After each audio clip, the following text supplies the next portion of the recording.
सो यहाँ तक ये चीज़ें आपके लिए क्लियर होनी चाहिए। सो आगे बढ़ने से पहले इन कॉन्सेप्ट्स को आप मैच्योर कर लें। सो मैंने ये सारा एनिमेशन आपके सामने दिखाया, ये पर्पस यही था कि आपको इन चीज़ों का क्लियर हो। हर एक एलिमेंट एक रूट नोड के तौर पे है और हर एक नोड एक रूट नोड है। सो कुछ ऐसे स्ट्रक्चर भी होते हैं जो ट्री नहीं है। सो उनकी प्रॉपर्टीज़ क्या है जो ट्री नहीं है, तो अगर आप उनको भी डिस्कस कर लेते हैं। So this structure is not a tree. अब क्यों ट्री नहीं है? पहली रीज़न, एक नोड के मोर देन वन पेरेंट नहीं हो सकते। लॉजिकली ये बात एक्सेप्टेबल नहीं होती।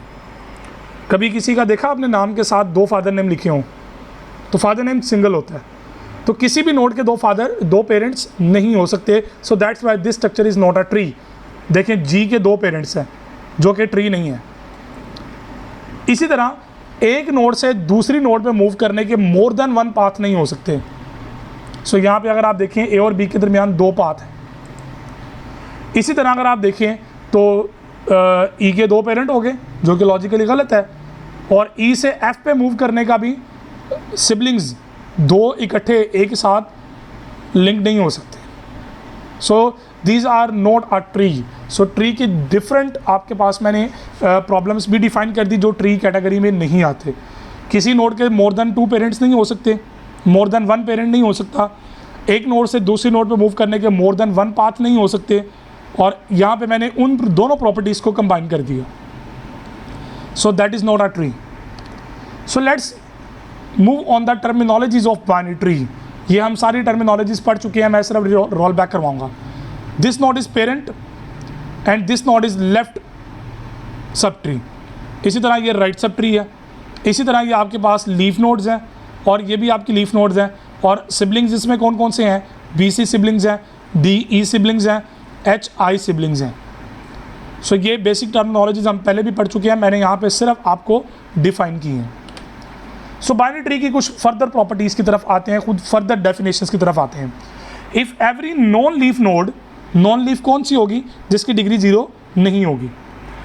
If every non leaf node in a binary tree has non empty left and right sub tree, अगर ऐसी नोड जिसके लेफ्ट और राइट दोनों नॉन एम्प्टी है, मतलब दोनों मौजूद हैं, ऐसी नोड जिसका लेफ्ट और राइट दोनों अवेलेबल है, so that kind of tree is termed as strictly binary tree.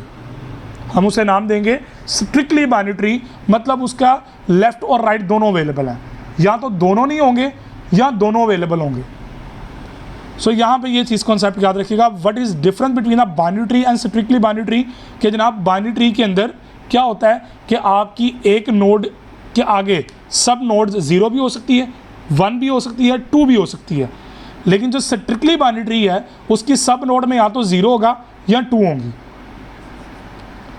सो जैसे कि अगर आप देखें तो ये आपके पास क्या है, एक स्ट्रिक्टली बाइनरी ट्री है। कोई भी नोड ऐसी नहीं है, कोई भी नोड ऐसी नहीं है जिसका एक नोड भी मिस हो। देख ले, ए की दोनों नोड्स अवेलेबल हैं, बी की दोनों नोड्स अवेलेबल हैं, ई की दोनों हैं, सी की दोनों हैं, एफ की दोनों हैं, अब जे के आगे 0 है। सो ऐसा ट्री जिसकी सब नोड्स, हर नोड के आगे जो सब नोड्स हैं उसकी डिग्री या तो 0 या 2 हो, तो उसे हम कहते हैं कि ये हमारी स्ट्रिक्टली बाइनरी ट्री है। सो level of a binary tree nodes. अब बात कर लेते हैं बाइनरी ट्री के लेवल्स की। बाइनरी ट्री की जो नोड्स होती हैं उनके लेवल्स कैसे डिफाइन होते हैं। So root has level 0, root को हमेशा हम लेवल 0 से रिप्रेजेंट करते हैं। So level of any other node is 1 more than the level its parent, यानी कि फादर से एक लेवल नीचे आ जाएगा। जैसे रूट का जो है आपके जो दादा हैं उनका लेवल 0 है, आपके फादर का लेवल 1 है, आपका लेवल 2 है, तो इस तरह आप उसको लेवल्स में मूव करेंगे। The depth of the binary tree is the maximum levels of the any leaf in are tree, कि आपके ट्री के अंदर जो सबसे मिनिमम लेवल पे जाके, सबसे डेप्थ में जाके जो सबसे आखिरी लीफ नोड होगा जिस लेवल पे, वो लेवल एक्चुअली आपकी डेप्थ होगी आपके बाइनरी ट्री की। सो बाइनरी ट्री की जो डेप्थ है वो मैक्सिमम लेवल की कोई भी लीफ नोड हो सकती है। सो यहाँ पे देखें, सो ये आपके पास लेवल 0 है, ये लेवल 1 आ गया, ये लेवल 2 है और ये लेवल 3 है।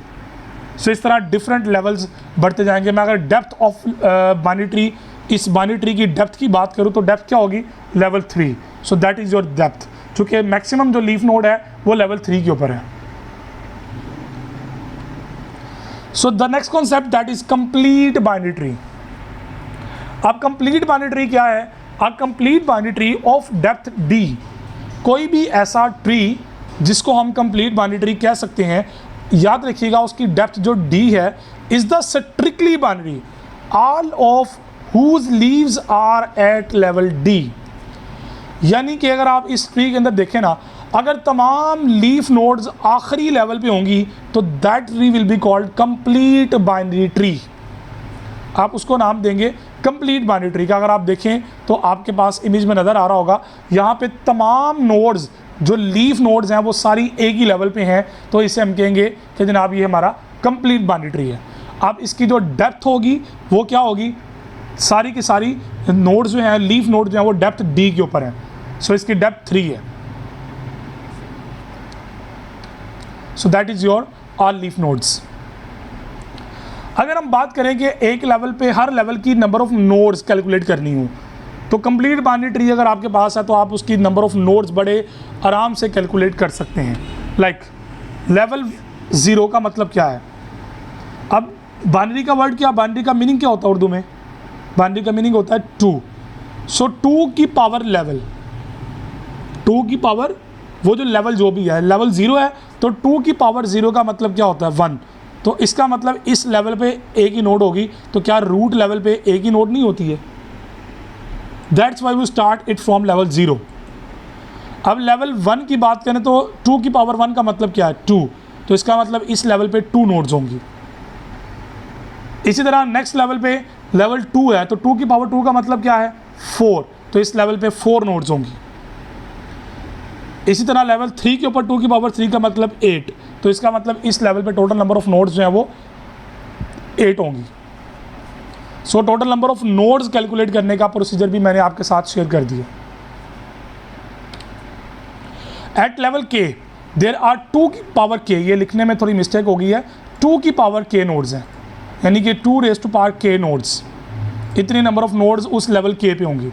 So the total number of nodes in a tree of depth D, अगर मैं डेप्थ डी की बात करूं, टोटल नंबर ऑफ नोड्स निकालनी है तो आप इसके लिए समीशन का फार्मूला यूज़ कर सकते हैं।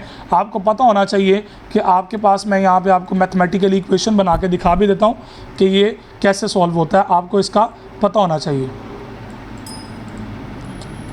सो यहाँ पे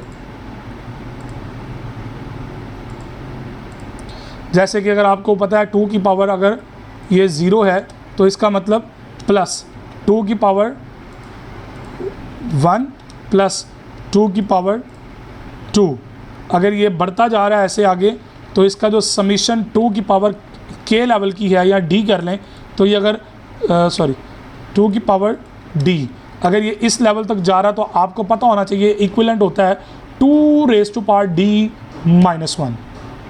मैं अब आपको प्रूव करके भी दिखा सकता हूँ।